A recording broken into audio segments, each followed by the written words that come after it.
What's going on, guys? Inside this video, I'm going to talk about can barefoot shoe wear fix your chronic low back problem. Everything has a time and place. I'm a big fan of barefoot activities and barefoot shoes. I personally want people to wear whatever shoe they want whenever they want it. But initially some people are not ready for that. In other words, people progress too fast, too soon. Now, the benefit of barefoot shoe wear are they're going to help your foot create a genuine relationship with the ground. Now, our foot was designed to have interaction with the ground to help us through daily functional activities. There are tons of receptors on the bottom of the foot to help us create awareness of our environment and allow our hip to access certain position over time, specifically internal rotation and external rotation when needed. Now, this is way better for someone who has a really cushioning shoe that's not right for them. They're basically in a sensory deprivation chamber that they're not able to create a general relationship with the ground to effectively produce the force and finish our daily functional activities. Some people benefit from going barefoot immediately, right away. There's a lot of success story online that you heard of. I went barefoot, now my feet feel strong, my feet feel great. My knee pain is gone, hip pain is gone, my low back pain is gone.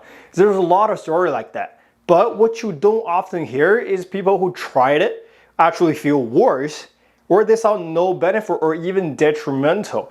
Now, that's because a lot of people, when they go into barefoot shoe wear, they're just looking for an instantaneous fix. They go from 0 to 100% real quick. Go from being in this cushioning shoes their whole life into this barefoot environment. And of course, their foot is not ready for that because your foot is going to be lacking some mechanics to interact with the ground effectively. And that will end up affect the rest of your kinetic chain. Now, before I giving out any recommendation for your shoe selections real quick, let's do a recap to understand the mechanic of the foot during walking. As we move into early stand during the heel track, hopefully more so on our outside border of the heel. Then we're going to move into mid stand. Then our arch is going to drop.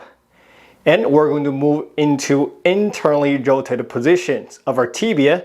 And that's necessary for us to stretch out the bottom of the foot and really spring back up so we can push forward and resupinate.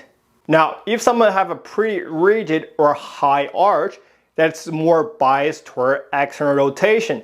Your tibia will be likely to present it with the same bias. Again, externally rotated position as well. And they're going to have a pretty hard time finding the inner edge of our foot arch, which is necessary for us to transition from early to mid stand and then push us off the ground. Now, as I lower my body weight on one side, then if I can't find an inner arch to produce an internal rotation to finish the push off, then somewhere up on the chain will compensate that. It can be your knee, your femur, your hip joint, and most likely around your low back. So what would you take someone with a relatively high and a rigid arch and just to have them go barefoot right away? If they can't actually drop the arch effectively to pronate. What am I going to be looking for in those people is, can their foot even pronate in the first place? If they can't, then I'm not going to put them in an environment where they can't actually do that thing effectively every step they take. What might be really helpful in this case is giving them some arch support. Give them the arch and a reference to push down into something as their loaded body on this side. Another positive quality of a good shoe is it should have a lot of heel support in the back. And by the way, this is not a good example, just trying to illustrate the point here. Now, if you're trying to push on the back of it, you shouldn't collapse. You shouldn't collapse in. Now, when the shoe have a really good heel support, it's going to provide calcaneus stability for our heel when strike the ground effectively.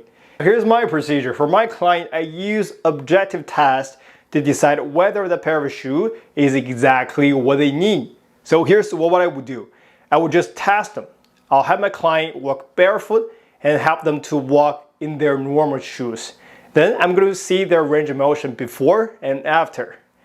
After walking about 15 to 100 yards, Then I'm going to put them all in a different pair of shoes that I recommend and then retest. Now in most cases, not only they will feel better right away, but their range of motion will be improved dramatically. Now, which is absolutely should be, because the right pair of shoe allow them to link up the mechanic to the rest of the kinetic chain, all the way from your foot to your tibia, to your knee, to your femur, to your hip joint, and all the way to your lower back. And of course, they get better result with way less time, because that shoes is exactly what they need. This is also true for people who have a really low arch or no arch at all. Now, just because you have a really low arch doesn't mean your foot can interact with the ground pretty well. There's a lot of reasons why you can have a low arch. It can be your genetic, it can be your training, it can be your exercise history, injury history. It can be even you compensating to find a pronation strategy. Now, if your foot is collapsing down to the ground, and as I mentioned earlier, like so, that could be a strategy for you to find an internal rotation missing somewhere up on the chain. Now, a lot of time that is happening at the hip. And then quite frankly, when you see people with really flat feet, a lot of time they're missing up hip internal rotation as well.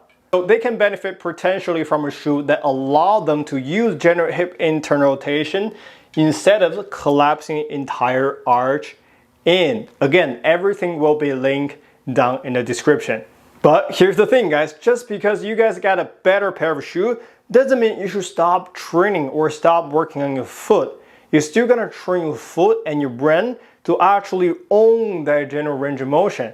So if I have a client with a really high and a rigid arch and it can't really pronate, then I'll probably just ask them to keep working on that while wearing a shoe that promotes better pronation and arch support. My goal for my client initially is to create objective changes in the range of motion. If in the process they're not going to hold up those adaptations, then we're probably going to have a discussion about the lifestyle.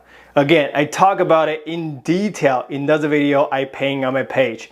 Go give it a watch after this video so you know my exactly troubleshooting process and my entire procedure. But ideally, people start to hold on to more and more adaptation. At some point, I will say, okay, now let's wear your shoes 25% less and another 20% less the following week. Then we can progress through that. They can start to wear whatever shoe they want. Now, different people need different intervention. I think it is irresponsible to say anyone will benefit from just one thing. That's why I always tell my client to go through the assessment. Then I will give them a recommendation purely based on their assessment, so they know exactly what to do and they can get a result in the least amount of time possible. Alright guys, I'm probably going to wrap up this video. If you guys want to learn more about my procedure with my client and how everything works, watch the video I paint on my page. Alright, now I see you guys next time.